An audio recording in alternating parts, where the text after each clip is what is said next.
Like every hero, he had obstacles to overcome. And they said, there's no way this will sell. But the rewards were great. If they didn't have Megaman, I don't even know how they'd be surviving today, honestly. Learn the secrets behind his power. It's about one thing. And it's always about one thing, blasting. It's a huge cast of characters that any kid can enjoy. Everybody loves Megaman. And meet Inafune, the man behind the Mega. I had no idea my luck would go this well, that this character would be this great and last this long. So yes, it was a huge surprise for me.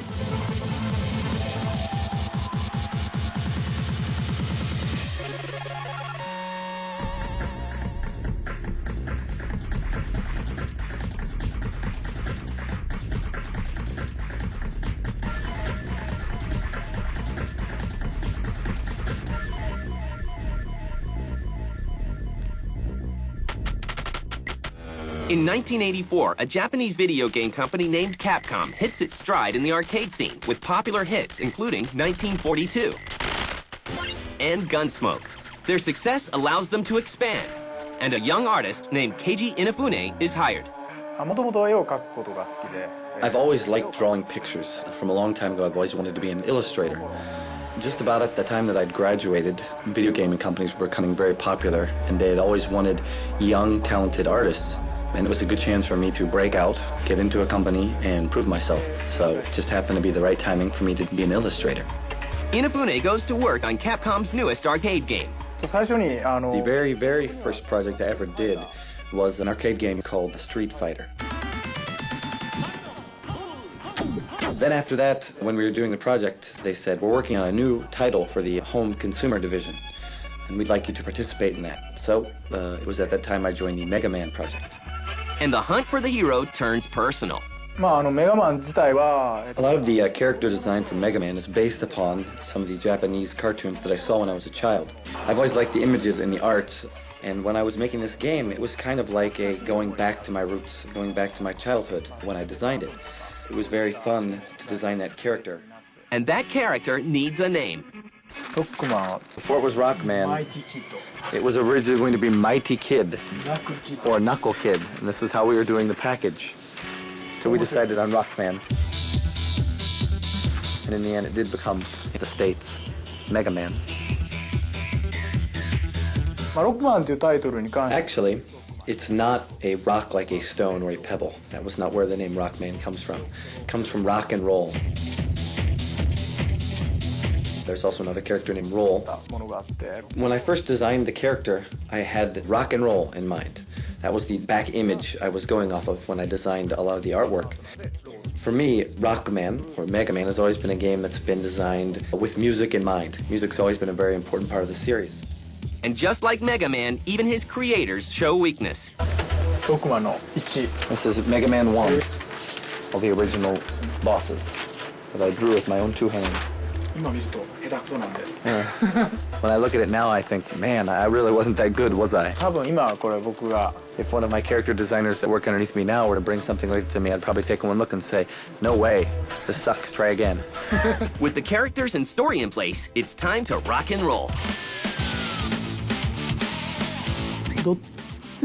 Basically, when you think about it, there's not something in the world that is just stronger than everybody else.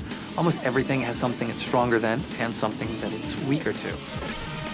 Sort of like in scissors, rock, and paper. Scissors will beat paper, but it loses to the rock.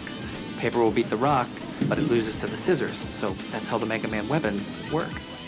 And now it's time to introduce the twist. Well, the whole idea behind Mega Man was you defeat one boss,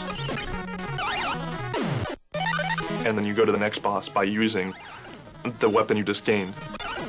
They also give players a new kind of freedom. The original Mega Man game was interesting because it was one of the first games that allowed you to choose what level you played first.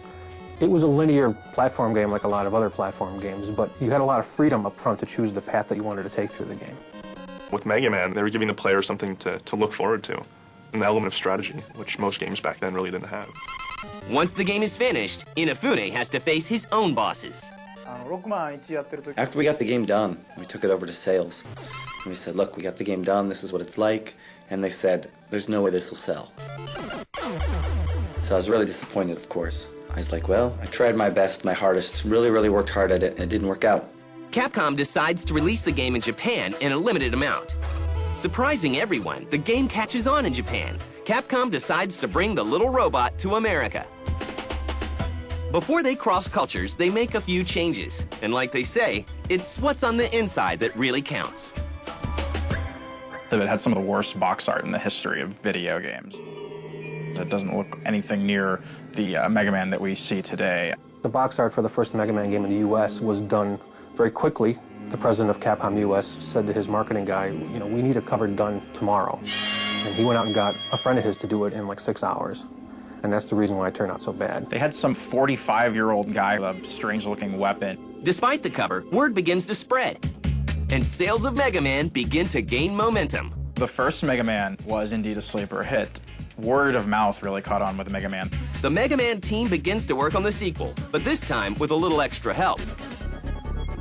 This was an illustration used in a poster which said, we are waiting for everyone's ideas for new enemies. There was a contest in Nintendo Power where kids could create robot monsters for the game.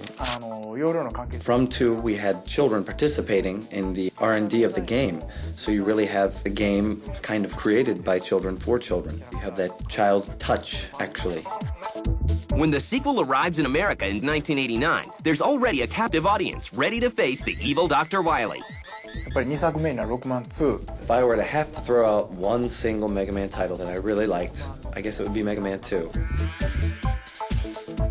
It was probably the one game where I really felt that I had put in 100% of everything that I was aiming for. Out of all the games I've made, one of the best ones. I really liked it.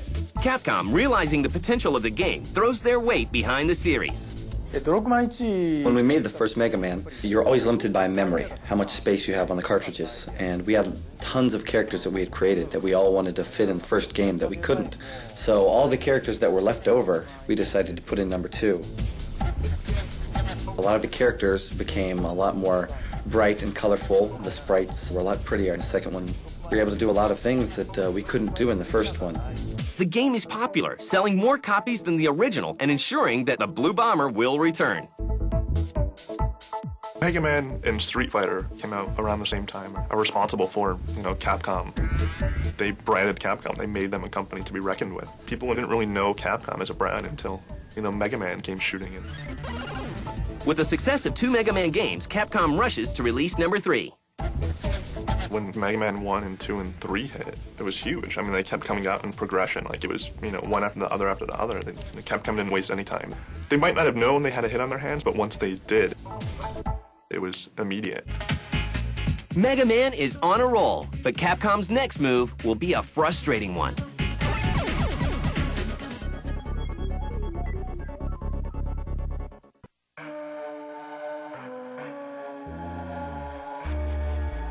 In 1991, Nintendo releases the Super Nintendo, an updated version of their aging console system, with the arrival of better graphics and sound. Classic 8-bit games are given new life in a 16-bit world, but one character is nowhere to be seen.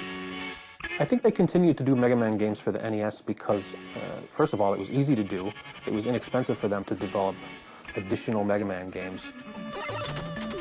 All 6 of the Mega Man games for the NES use the same character animation. They have different music, different backgrounds, different enemies, different things to do, but it's basically the same engine. They got it right the first time and they just continued to do it. They didn't want to mess with the formula. Capcom's famous for not messing with a good thing, and at the time, Mega Man 2 had done outrageous numbers, and 3 did fairly well, and they figured, why mess with a good thing? Yeah, like maybe the decision seems a little weird now. But at the time, the installed base of the Nintendo was outrageous. It was huge. So why wouldn't you want to release a new Nintendo game with, your all-star Mega Man? Mega Man 4 blasts its way onto shelves in 1991. However, many people are beginning to move on to the newer system, leaving the Blue Bomber with a shrinking fan base. Mega Man 5 is released in 1992. And Mega Man 6 hits the shelves a year later with little fanfare. The future looks bleak for the little robot.